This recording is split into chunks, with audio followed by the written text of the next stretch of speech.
យន្តហោះបោះពួយព្រះពីអីផាយផាត់ពពករស័តឯណូភាលីវិលវល់ដូចផ្សែងឆ្ងាយខ្ពស់ពីដីរេរាលើផ្ទៃអាកាសពេហាគយគុណទៅក្រោមឃើញទីអាស្រ័យឃើញភ្នំឃើញព្រៃឃើញអស់ព្រឹក្សាខ្វែងខ្វាត់បត់បែនទន្លេជលសាបាក់សីបាក់សាមច្ឆารស់នៅលុះពេលឡើងហួសស្រទាប់ពពករាងកាយយល់យោគត្រជាក់ខាងក្រៅញាប់ពោះផាត់ផាត់តែចិត្តសំដៅតាំងជាប់លាប់ទៅធរអនត្តាហោះកាត់ព្រំដែនខាងចែកទឹកដីហោះកាត់ជលស័យគិរីបបតាហោះកាត់វិថីអមដោយរុក្ខា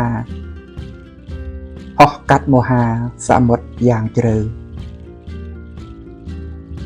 សាធុសពបរោះទាំងឡាយជាទីគោរពរាប់អានខណៈពេលដែលខ្ញុំនៅលើអាកាសខ្ញុំសម្លឹងទៅតាមបង្អួចយន្តហោះក៏បានឃើញពពកមីដេដាកន្លែងខ្លះក៏ពូនឡើងជាដុំធំធំដូចជាភ្នំពពកឯកន្លែងដែលអត់មានពពកក៏ពូនមើលទៅហាក់បីដូចជាសមុទ្រពពកខ្យល់បក់ពពកអណ្ដែតត្រសែបរកកោះត្រៃមិនឃើញពេលនោះខ្ញុំក៏នឹកឃើញកំណាព្យអប់រំមួយដែលជាស្នាដៃនិពន្ធរបស់ឧបាសកគុយសុធនហៅអំប្រុសដែលមានអត្ថន័យថាលំហអាកាសស្រឡះបវរជាទីត្រាច់ចរនៃសត្វបាក់សីរុក្ខជាតិព្រៃភ្នំមនោរម្យប្រពៃជាទីត្រាច់នៃមរគីទន្លេជលសមហាសាគរជាទីត្រាច់ចរមច្ឆានានាសង្ខាតតែងក្មេងចាស់ជរាជាទីលីលានៃការមិនទៀង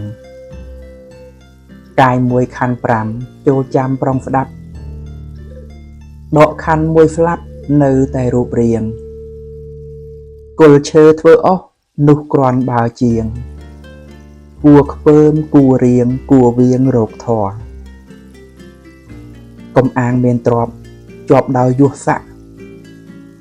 សេចក្តីមរណៈឥតស្គាល់ខ្មៅសអ្នកសាងកុសលតែងជួបផលល្អអ្នកសែបគប់ធរមិនសូវតក់ស្លុតព្រៃភ្នំជុំសពឥតស្ងប់ព្រះពាយសមុទ្រទាំងឡាយឥតស្ងប់រលក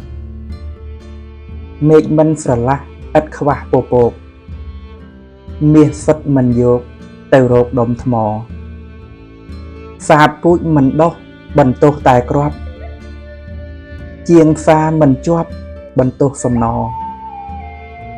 ស្រមោចរោមនំទៅបន្ទោសស្គរដេកផ្អៀងថ្លោះកទៅបន្ទោសខ្នើយបើចិត្តក្រោតខឹងនឹងបុគ្គលណាមិនត្រូវប្រហារព្យាបាទគេឡើយគឺត្រូវសម្លាប់ក្តីក្រោតនោះហើយសន្តានបានសបាយលះហើយដេកជាសុខអ្នកឈ្នះរមែងមានពីវេរាអ្នកចាញ់ក្រំគ្រារមែងរងទុក្ខអ្នកឥតក្រោតខឹងរមែងបានសុខចិត្តស្រួលស្រណុកព្រោះឥតសត្រូវពៀពុំដែលស្ងប់ដោយការចងពៀអ្នកបៀតបៀនគ្នារមែងអាស្រូវអ្នកមានមេត្តាចិត្តឥតខូខើ